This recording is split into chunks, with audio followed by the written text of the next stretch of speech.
Money is like oxygen for modern life. But imagine if someone else controlled how much you could breathe. That's traditional finance.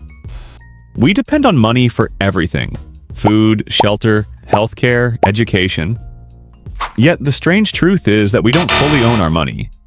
Banks, governments, and middlemen decide how we access it, how we move it, and even how much value it keeps.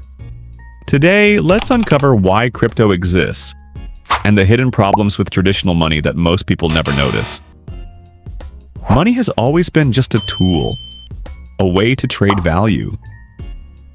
In ancient times, people bartered goods: wheat for cattle, salt for fish. Later, gold and silver became common, but they were heavy and hard to carry. Then came paper money, issued by governments, and later plastic cards. Today, most money doesn't even exist physically. It's just numbers on a bank's computer. When you open your mobile app and see a balance, there isn't a box of cash with your name on it. It's simply a promise that the bank owes you that amount. Convenient? Maybe. But here's where the cracks appear. Digital money feels simple. Swipe a card, tap a phone, send funds online. But beneath that simplicity lies a system that is old, centralized, and full of limits. Think about this. You can send a photo across the world in seconds, but sending money across borders can still take days, and it passes through several banks, each charging fees along the way. The illusion of convenience hides a reality of slow and costly processes. Traditional money is controlled by central banks and governments. They can print more money anytime, leading to inflation and reducing the value of your savings. Banks can freeze accounts, block certain payments, or set limits on withdrawals. Imagine this: you've saved your whole life, and suddenly, one morning, your account is frozen because of a government policy or a bank decision. In fact, situations like these have already happened in different countries. People woke up and suddenly couldn't access their savings because of inflation crises, banking restrictions, or sudden policy changes. The money wasn't truly theirs. It was always under someone else's control. And here's another strange limitation.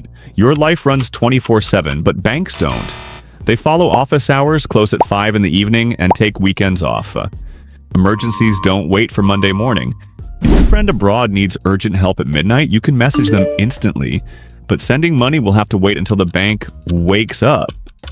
Isn't it odd that in the digital age, money still has working hours? Every transaction in this traditional system also comes with hidden costs. International transfers pile on heavy fees. Credit card payments cut 2 to 3% from every swipe. A worker abroad sending just $200 home might lose $15 to $20 in fees. That's food for a whole week lost. Not to his family, but to middlemen who simply move the money. And while we deal with these costs, billions of people don't even have access to the financial system at all. Around 1.7 billion adults remain unbanked. Imagine a farmer with a smartphone but no bank nearby. He can talk to buyers in other cities but can't receive payments digitally. He's connected to the internet but disconnected from finance. This inequality locks millions of people out of opportunities every single day. On top of that, inflation silently eats away at savings like a slow leak in your wallet. Your money buys less every year. In some places, savings have been completely wiped out, with people carrying bags of cash just to buy groceries. Even in stable economies, families feel their money doesn't stretch the way it used to.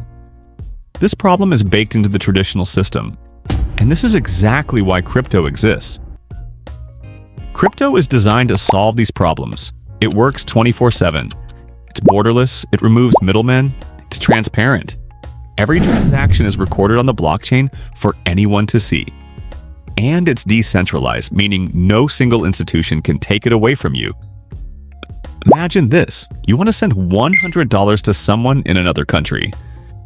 With crypto, you open an app, scan a code, and the money arrives in seconds. No bank, no permission, no delay, and almost no fees. For the first time, you truly own your money. It's in your wallet, not just numbers in a bank's database. Already, millions are experiencing this shift. Workers abroad use stablecoins to send money home instantly with minimal cost. Freelancers get paid in crypto and skip the bank delays and cuts.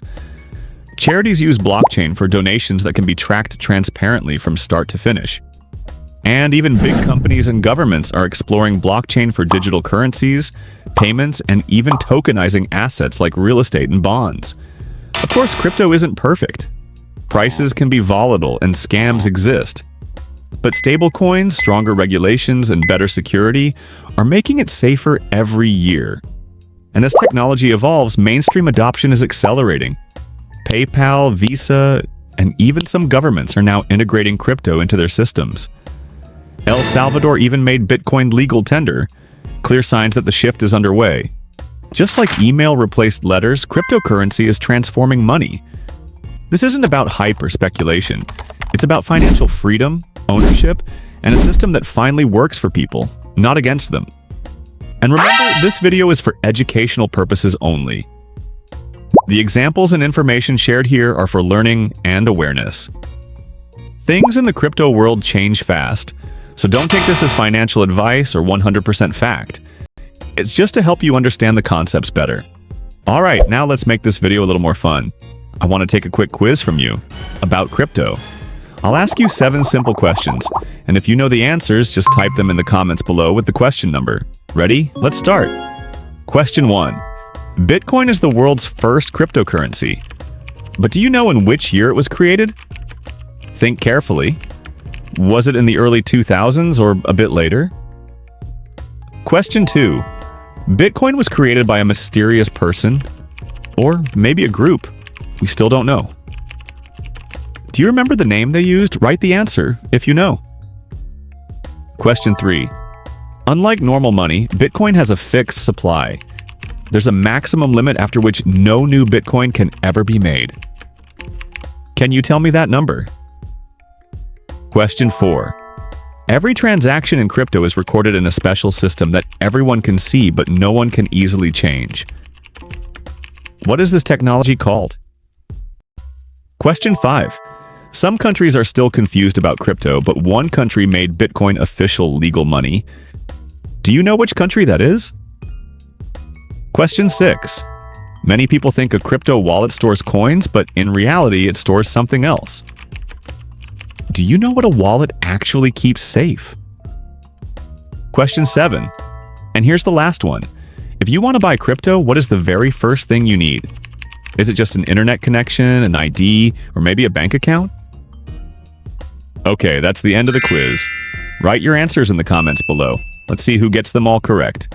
The financial system is changing right now.